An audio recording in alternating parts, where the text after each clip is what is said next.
Shalom and welcome to the Israel Policy Pod. I'm Neri Zilber, a journalist based in Tel Aviv and a policy advisor to Israel Policy Forum. It's boiling hot here in Israel these days, and it's not just the weather. The Netanyahu government, as I'm sure many of you heard, late last week decided to escalate and expand the military offensive against Hamas in Gaza, starting with Gaza City. To explain what it all means, including the very real costs if and when it does happen, we have our good friend back with us, Milshtein, to break it all down for us. Michael is, of course, a colonel in the IDF reserves and the former head of the Palestinian arena in Israeli military intelligence, the advisor to the IDF general responsible for the Palestinian territories, and the head of the Palestinian Studies Center at the Dayan Center at Tel Aviv University. This was, as always, a terrific conversation with Michael. As you rightly pointed out, there are still a lot of question marks, which we did our best to answer. Don't worry. But a lot of question marks nonetheless about the weeks and months ahead. But we also had to be honest with you, our viewers and listeners. All of the likely answers are not looking great, to say the least. So with that fair warning, let's get to Michael Milshtein. Hi, Michael. Welcome back to the podcast. Hi, Neri. I'm glad, of course, once again that you are having me. We always love to have you on the podcast, Michael. And we try not to abuse this privilege, but you may remember you were on 3 months ago already in early May. Sure. And I'll remind you, Michael, the introduction to that episode was verbatim, and I'll read it. Our good friend Michael Milshtein is back with us to discuss where the Gaza war is heading after the Israeli government approved plans for a major new offensive that it says will finally defeat Hamas. This was 3 months ago in early May, ahead of the Gideon's Chariots offensive. So now you're back with us, Michael, today to discuss where the Gaza war is likely headed after the Security Cabinet early Friday last week ordered the IDF to, quote-unquote, prepare to take over Gaza City as part of a new offensive that Prime Minister Netanyahu promises will finally defeat Hamas. So deja vu all over again. But my first question to Michael, it's unbelievable. But before we dive into the actual details of what this offensive may look like, what were your first general thoughts and impressions about what the cabinet decided late last week and this looming offensive into Gaza City at the very least? And if you remember, Neri, actually, we heard the first time about the decision or the 5 points of the decision during Thursday night. And, when I heard them, or actually I read them, my first impression was that, I agree with everything. I read all the 5 points, and I think that you can convince any Israeli about them. But then you start to elaborate question marks, and it seems that you cannot implement even one of the 5 points, and that they are kind of a hollow points. For example, one of the major points in the decision is that we seek, or Israel seeks the effort to defeat Hamas and in the same time to release the hostages. And I'm asking myself, after 22 months, didn't we learn that you cannot really implement the two goals in one time? Mm-hmm. And second, there was a kind of a general argument, or actually slogan, that we want to establish a new regime or a new order in Gaza, which will not be Hamas, but will not also be the PA. So it's a kind of a mystery. Who is this next future regime, Palestinian regime in Gaza? And another point, which is full of questions, is how are you going really to convince almost 1 million people in Gaza City to evacuate their homes and to go to other places in Gaza? And what will be, for example, if only 1 or 2 or 3% of those Palestinians will say, no, we resist, we oppose the evacuation? How are you going to solve this problem?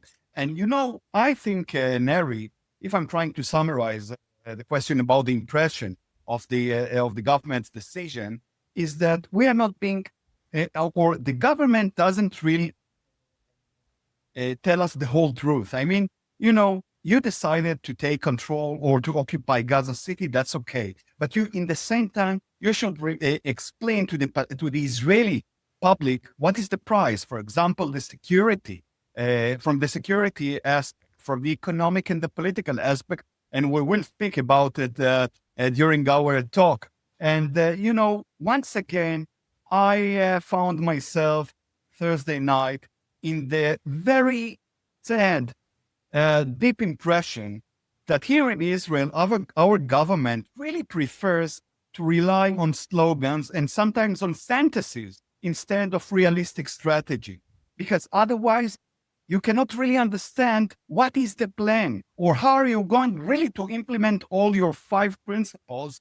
It seems that, once again, we find ourselves like when Israel promoted the GHF, the Gaza Humanitarian Foundation, or the gangs, all the clans that are being promoted by Israel. Once again, fantasies and not realistic strategy.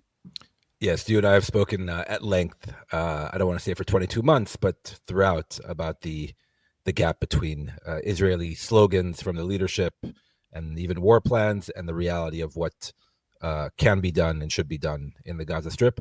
We'll get into all that in just a second. For our listeners and viewers, the 5 principles that Netanyahu laid out, as he said, for the conclusion of the war. Number 1, Hamas has to lay down its arms. Number 2, the release of all the hostages. So 50 remaining hostages, 20 of whom are still believed to be alive. Number 3, as he said, the demilitarization of the Gaza Strip. Number 4, this alternative regime, civil administration that's not Israeli, but he only said not Israeli in English, not in Hebrew, which is interesting. But an alternative regime that you said not Hamas, not the Palestinian Authority. So what is left, nobody knows. And then the 5th one, I think Gaza should no longer pose a threat to Israel in future, I think, if I'm not mistaken. Right. Yes.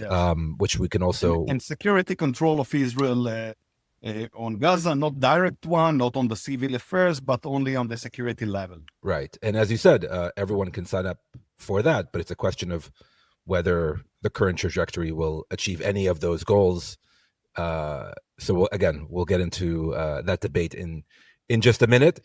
Michael, okay, aside from the grand strategy and the principles for ending the war, in the immediate, I guess, weeks or perhaps in the coming 2 months, there may be an IDF offensive into Gaza City.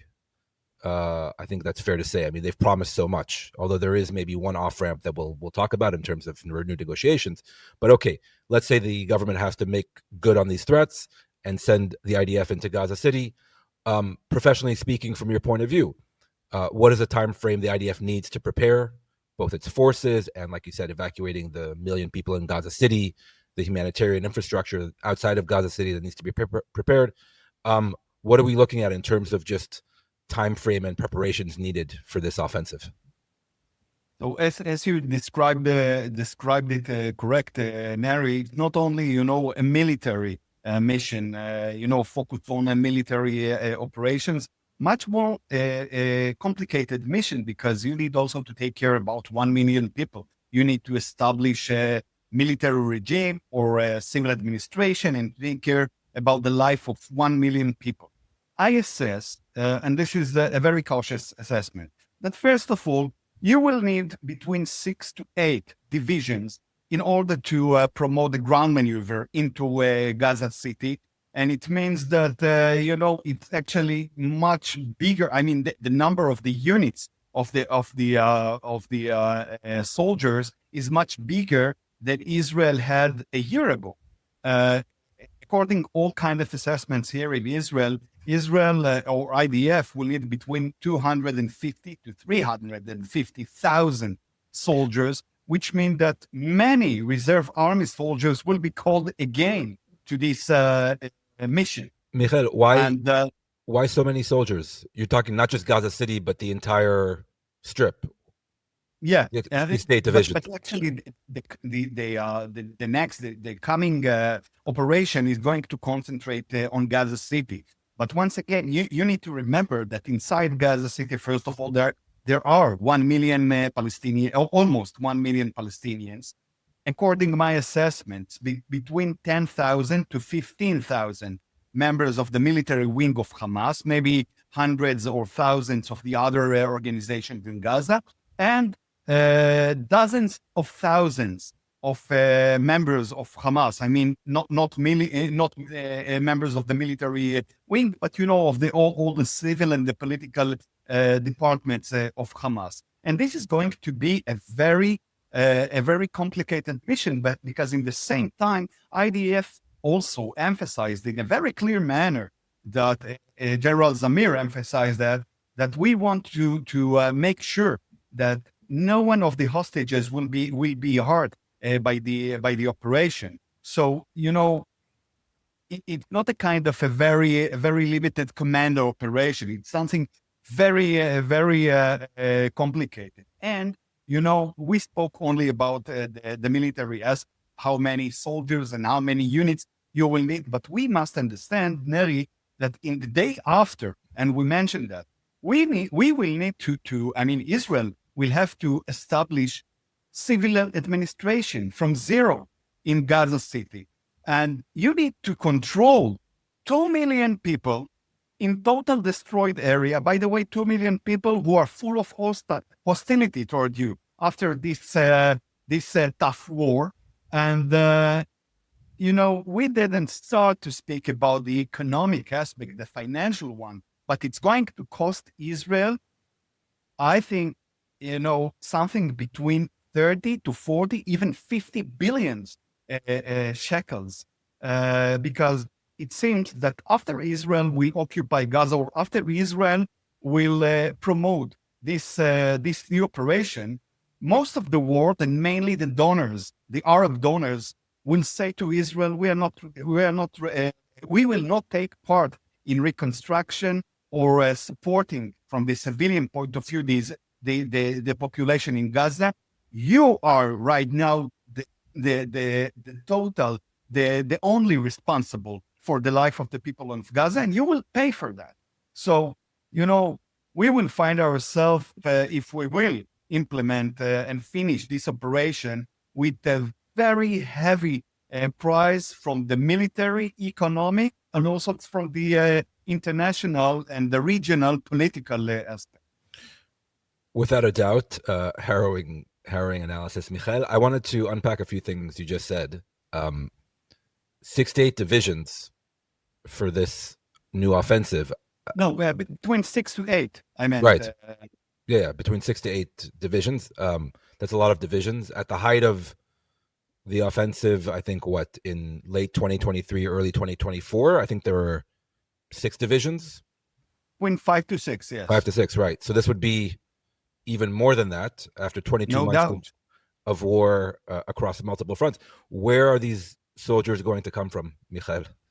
All over Israel. I mean, of course, there is the regular army, and it seems that, almost all the army, all IDF will be concentrated in Gaza, and where right now we are lucky enough that we don't have another front, the northern front in Lebanon and Syria. Of course, there is nothing calm over there, but there is no really danger of a broad escalation. And it seems that also in the West Bank, we are not a few moments before a broad explosion. So, first of all, you will need, of course, the army, but you will need also the reserve army.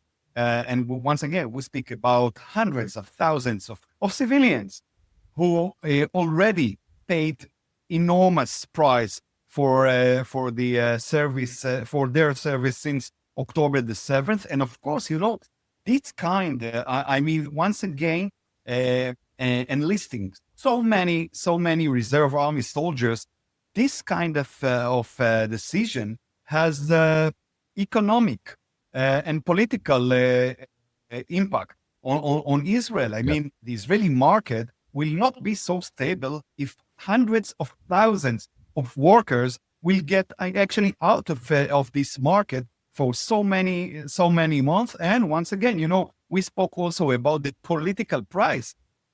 I mean, Israel is taking risk of sanctions. The Europeans already declared, I mean, several European states already declared that a kind of a punishment will be promoted against Israel if nothing will be changed. And I'm quite sure that if Israel will start the operation of occupying all Gaza City, I'm quite sure that we will have to prepare ourselves to much tougher challenges from the economic aspect. Without doubt. Last week I had Jeremy Sakharov, former Israeli senior diplomat, and we talked about the diplomatic tsunami. So for anyone, I don't want to say looking to make themselves feel better, because you're not going to feel better after that episode. But for an analysis of the international dimension, also quite difficult these days, as we all know.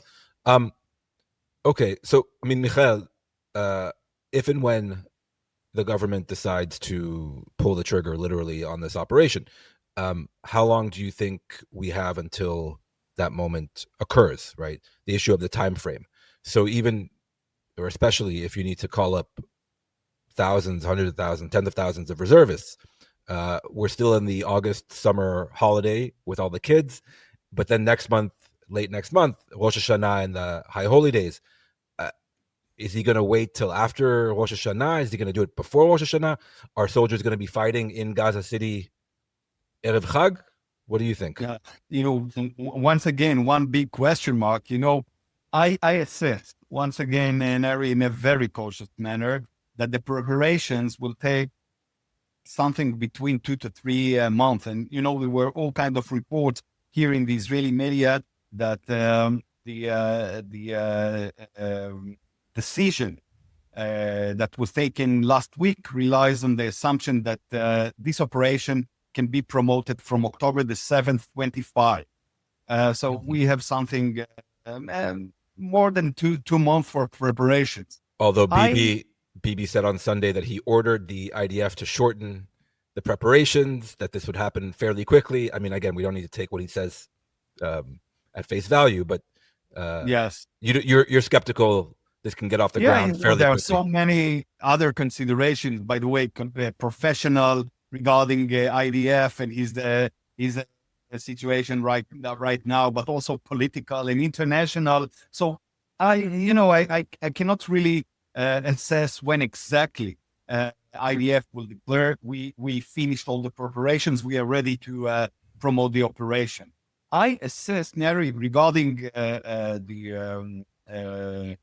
the question of how long will it take, that from the military point of view, it will not be so long event. I mean, something between weeks to several months.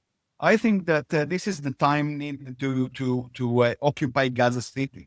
But as we mentioned before, the main challenge and actually the main risk is not during the ground maneuver itself, but in the day after, because it seems that, and we will speak about it immediately, it seems that the basic challenge will not be to fight Hamas cells and Hamas units during the ground maneuver, but what will happen on the day after, because we know, and I think that in a very high likelihood, I can say that. You can predict that?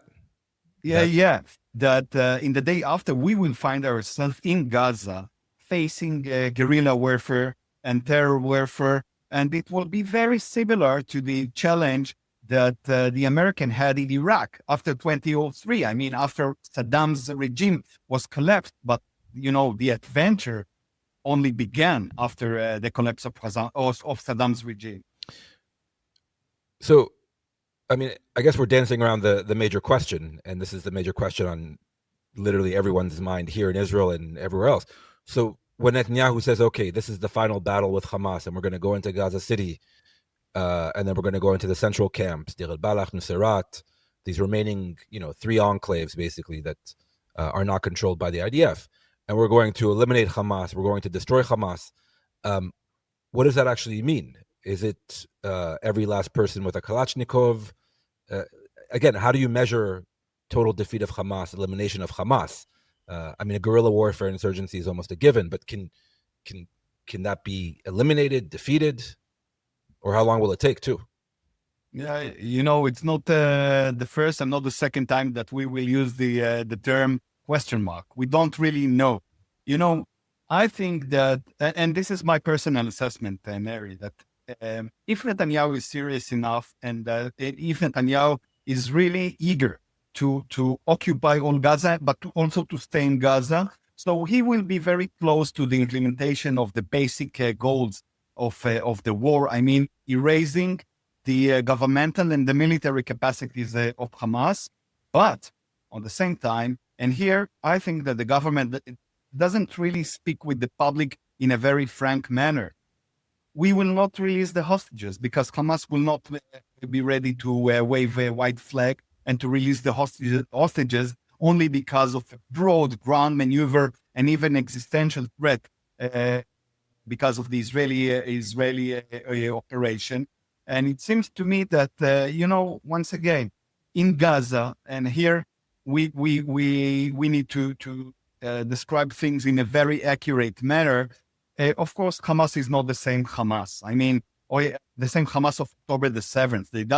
They don't have the same capacities. Most of the members, most of the leaders were killed during the war. But, and this is a very important point, they still have a leadership. They still have a frame of decision-making. They still have enough members. And by the way, they recruit always young Palestinians to be instead of those who were killed. And right now, and it's very sad for many Israelis to admit that, but this is the right thing to say. Hamas is still the dominant player in Gaza. And if you want really to cause this player damage, that's okay. You can occupy all Gaza, but you must tell the Israeli public in a very direct manner, we will not see any hostages, and the price is going to be very heavy, and it's going to change your life, the Israelis, for a long time. And unfortunately, the Israelis do not hear such messages from their leadership. Okay, we'll be right back after this brief message. Israel Policy Forum is a policy organization rooted in the Jewish community. Our mission is to build support for a secure, Jewish, democratic Israel through a viable resolution to the Israeli-Palestinian conflict, advancing pragmatic U.S. policy towards the conflict, U.S.-Israel relations, and regional diplomacy among policymakers and community leaders. We promote policy measures endorsed by credible security experts, develop analysis and commentary, and convene programs that engage and educate leaders across the political, denominational, and generational spectrums. Our Young Professionals Initiative, IPF Atid, works to elevate the discourse among next-generation leaders by building community and facilitating engaging programs related to Israeli-Palestinian affairs. To learn more about our work, visit us online at israelpolicyforum.org and follow us on social media. If you rely on Israel Policy Forum for credible and nuanced analysis, please make a tax-deductible gift today at ipf.li/supportthepod or at the Support the Show link in the show notes. So it will take a toll on the Israeli soldiers, on the hostages, the Israeli taxpayer, the economic cost of it, and also it will take a very long time. That would be an honest statement by the government to the public, as opposed to we're now ahead of an offensive that will bring us to victory in 2 or 3 months. That's what they're selling. Final point, just to touch on something you said earlier, Michael, the day after, this question still, the day after. Okay, let's say the IDF goes in, conquers the 25% of the Gaza Strip that it still doesn't hold. Gaza City, like we said, the central camps, the Mawasi humanitarian zone, quote-unquote defeats Hamas, although what that means we just talked about. It will take a lot more time than anyone imagines. But then Netanyahu has said, okay, we don't want to stay in Gaza, although he usually says it only in English, not in Hebrew. But okay, we'll take him at his word in English, American Bibi. We don't want to stay in Gaza. We want to hand over control to an alternative civil administration. Is that, to get deeper into this point, is that realistic? I mean, how can Israel do that? That, okay, conquers everything and then hands it over to who? To what? I'm going to surprise you, Neri. Question mark. Mystery. We don't really know. I heard several of Netanyahu's interviews to the Western media. Unfortunately, he didn't have time to speak with only once with the Israeli media. And he said, by the way, no, and he didn't only mention the fact that a kind of mysterious Arab player is going to take control over Gaza. He also said that Israel is going to free the people of Gaza from Hamas. Yes. And it's not a coincidence that he didn't speak about this message in Hebrew, because I'm quite sure that there is no one in Israel that can accept this message or agree to this message, and that if he will elaborate this message in Hebrew to the Israeli public, I think that he will make a lot of Israelis very, very angry about the mission. Our goal, purpose is to free the people of Gaza from Hamas. I'm not sure that most of the Israelis are convinced about it. Now, regarding the question of the alternative of, who is the next address in Gaza if we say that it will not be Hamas, but not also the PA? So there is the fantasy of clans, of chieftaincies, rely on clans and big families in Gaza. And there is a kind of adventure during the last year of supporting Abu Shabab militia in the southern parts of Gaza, in Rafah area. But once again, we need not only to accept all the slogans that are being elaborated from the leadership, but also say what is our professional opinion. And I'm very critical toward this idea, because once again, I do think that this is a kind of a fantasy. We believe that, we can take the Palestinian society in Gaza, and instead of one political national address, we can create several traditional chieftaincies, which, the Palestinians themselves, they call this situation Batutan, like all the artificial states that were created in South Africa during the 70s and the 80s. And, I don't think that every clan in Gaza is focused on its own territory, its own business. They don't care about what is, for example, clan from Rafah will not take care. They will not be very interested about what is happening in the northern parts of Gaza. And they cannot really be an address, and they cannot really be, something that the Israelis can rely on in the day after. There is the idea that is being once again elaborated in the Israeli discourse, but actually you cannot find any proof of that. And this is the argument that an Arab state will come and will take responsibility for Gaza. But I didn't hear about no one who is ready to take this duty. I mean, the Egyptians, they already said no. UAE, of course not.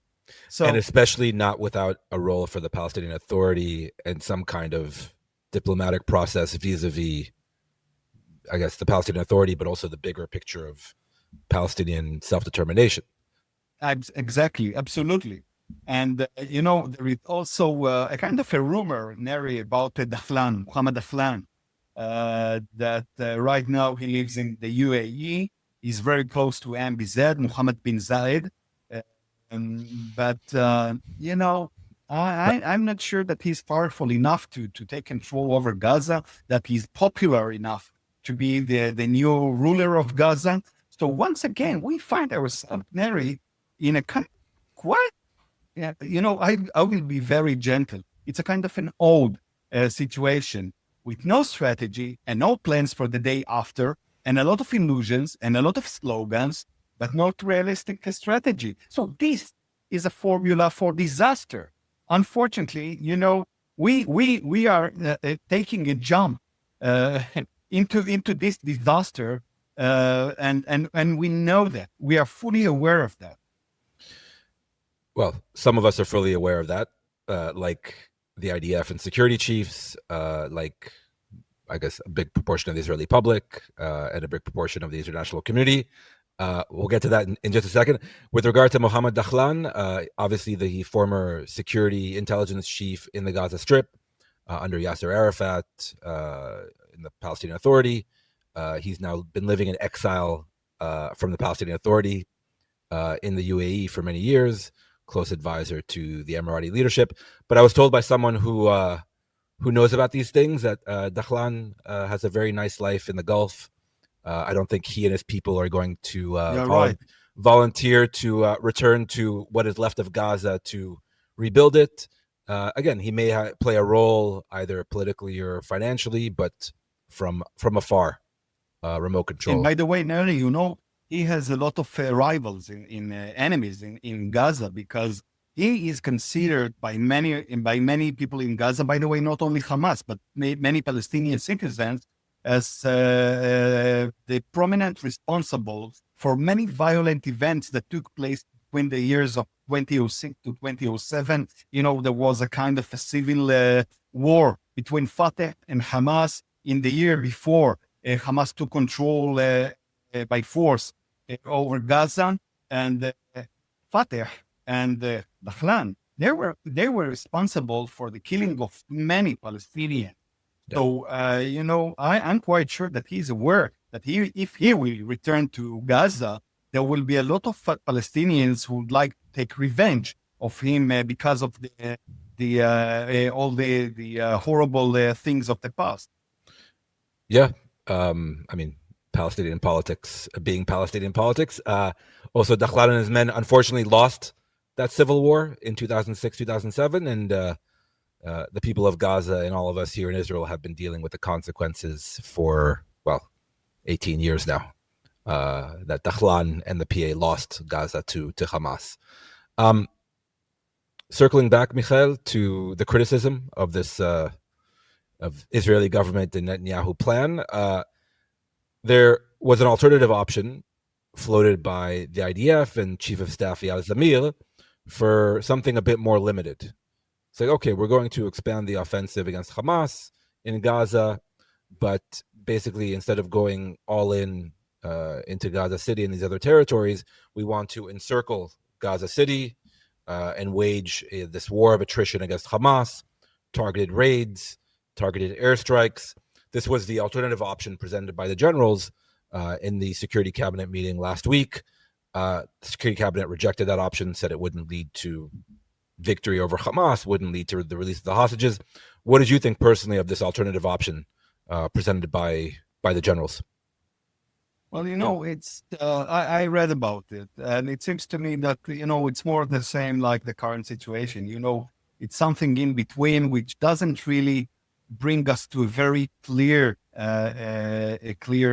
point. It's not a kind of decisive move, and it will only make the war longer, and it will stuck Israel in this swamp of Gaza more and more in a kind of war of attrition. I'm really afraid that even if we will promote a siege over Gaza City and the other two enclaves in Gaza, and we will say from this time we are going to wait until Hamas will be defeated, and we will find ourselves after 2, 3, 4 months, first of all, that there is enormous humanitarian crisis over there, and we will have to let humanitarian aid to get into those places, and that Hamas still exists. So what are you going to do? What would be your next steps? It seems that, like many former cases during this war, we always prefer a kind of interim way instead of a very clear way. And we stand for more than a year in front of a T-junction, but instead of taking one of the two ways of this T-junction, we prefer a kind of, a very bizarre way, which actually stuck us in a war of attrition.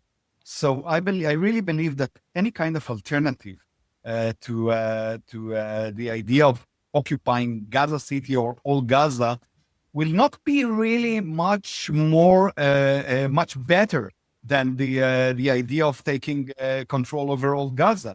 Once again, we need to decide between two things: taking control over all Gaza or a deal. That's all. In between, only fantasies. Yeah, and again, you and I have been talking about this. Yes. I don't want to say for how long. I suppose the generals put forward this More than a year. Yeah, more than a year. But I was going to say, I suppose the generals put forward this alternative option because it's the costs of it are a lot less than the full option of taking control of all of Gaza City, all of Gaza, and all the things we've been talking about for half an hour. That they were essentially trying to minimize the cost to Israel diplomatically, in terms of Israeli lives, in terms of the threat of the hostages, all the things we know. But yes, I don't even know if they believe that it will actually resolve the war. But maybe, and this brings us to my next question, maybe it's as a form of leverage to get Hamas back to the negotiating table. So I guess my question to you, Michael, if we're talking about alternative options to, this full offensive that Netanyahu and his government are threatening, is there still a prospect for Israel and Hamas to get back to negotiations? If not to end the war fully, at least a partial deal that we all know about, 60-day ceasefire, half the hostages. There's obviously speculation that all of these kind of threats and leaks and preparations for the offensive is just a way to pressure Hamas to get back to the negotiating table, and that Netanyahu himself would take a deal. So do you think there is still a prospect to get back to that option before we go and invade Gaza City? Yeah, and the answer is very clear, and yes, sure. The question is, does Netanyahu or does the government really want to adopt this alternative? Because let's say things in a very clear manner. Once again, a very frank manner. If you want to return to the negotiations, and by the way, Hamas announces about its policy and about its basic readiness to return to negotiations in a very clear manner. But, and here we must be very realistic, Hamas still demand that, or still sticks two basic or two red lines. First of all, that any kind of negotiations will lead to the end of the war, and second, that any agreement will be followed by full withdrawal of Israel from most of the of Gaza Strip. And it seems that we prefer, or the government prefer, to stick this formula or this assumption that if we will only promote more and more and more pressure on Hamas, so finally they will be more flexible, and finally they will give up, and finally they will be ready to wave white flags or to evacuate Gaza or dismantle themselves. And it seems to me that again and again and again we return to the same square, and we find that it's ironic. We still, after 22 months, we do not understand the basic nature of this enemy, of this organization. This organization is ready to commit suicide, is ready to kill all the people of Gaza, and of course to kill the hostages, but not to wave white flags. So it seems to me that the answer is, yeah, of course you can return to the negotiations, and I think that Hamas doesn't care if it will be partial or full deal, as long as it will lead to the end of the war. And it seems to me that the basic key right now to any progress or any development in the negotiations will be President Trump, because it seems that he was the one who really succeeded a year ago to promote the former ceasefire. And it seems to me and to many Israelis that he's the only one that can really force both sides, and mainly Netanyahu, to end the war and to accept any kind of ceasefire, even if it will be followed by a full withdrawal and announcement about the end of the war. It's all dependent on Trump, almost all dependent on Trump. But the problem is that Trump and his people have shown no inclination to actually force Netanyahu to end the war. when Trump was asked about this, I think last week, he said, "Well, it's up to Israel, That's right. whether they invade Gaza City or not," and that's not a red light. It seems like a green light. And we both know, Neri, that when was it? It was about a month ago when Netanyahu had his visit to Washington. And here in Israel, there was, even myself, we really had an impression that, maybe a hope, maybe a wishful thinking, that this will lead to the next ceasefire, to an agreement. And we found out that actually Netanyahu and Trump, they hold the same opinion, or actually Trump holds the same opinion like Netanyahu. So right now, once again, it seems that he's the only one who can really change the current situation. Yeah, sadly, it's mostly up to him, to Donald Trump.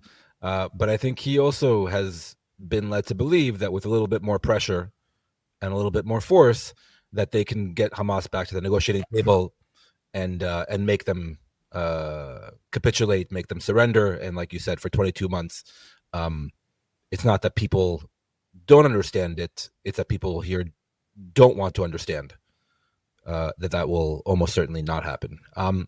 Final question, Michael, before I let you leave. The big picture question, I think, okay, let's say that Netanyahu is forced or chooses to go to a deal that ends the war. Obviously, he's refusing to do that. But let's say that happens, hopefully.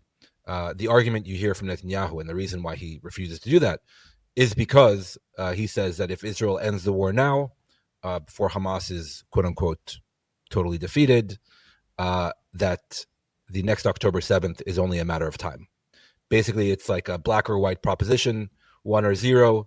You either go all the way and finish the job, or you end the war now, retreat, and then catch another October 7th down the line.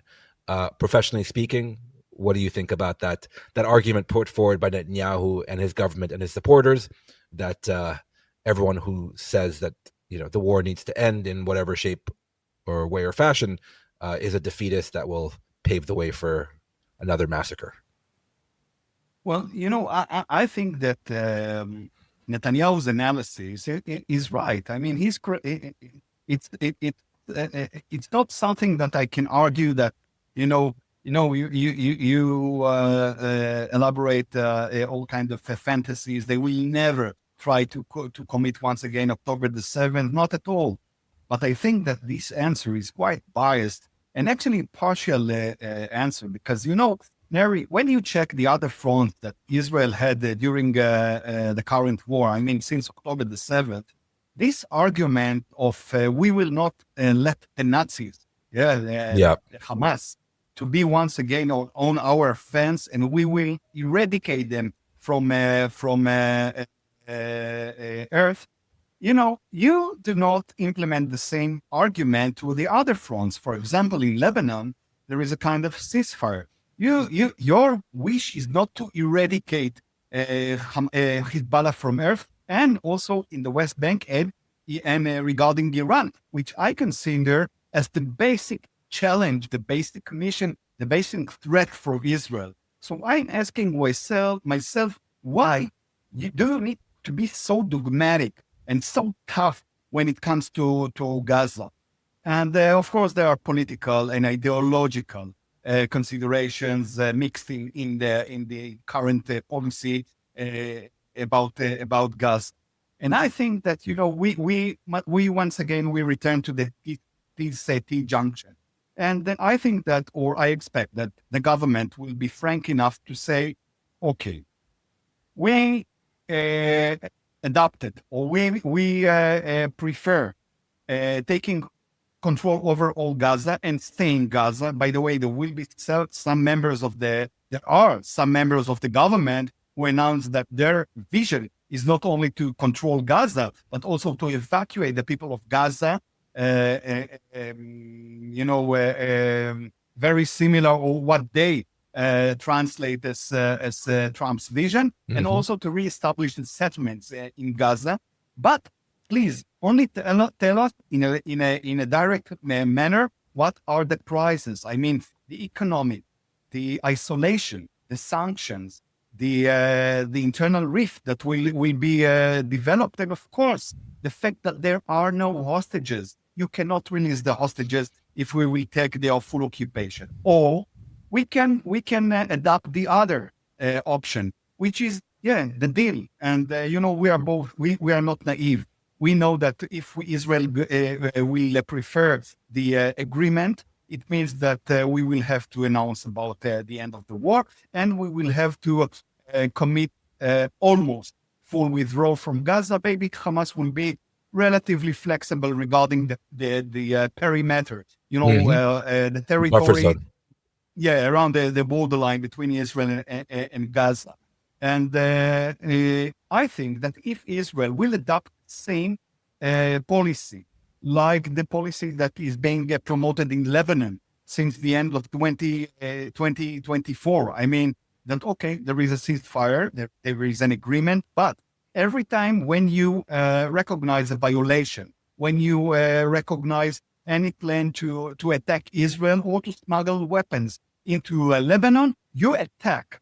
And in Lebanon, there is almost every day all kind of aerial and other attacks. So why can't we adopt this formula also in Gaza? And I must admit, and this is my personal opinion, Neri, that when I'm trying to compare the two alternatives and to ask myself what are the prices of the two alternatives, I do think that the agreement, the ceasefire, of course, it's a painful option, but it's the least worst alternative when I'm comparing this alternative to the option of taking control over a part or all Gaza, which is really an option that is going to change dramatically our life for a long time.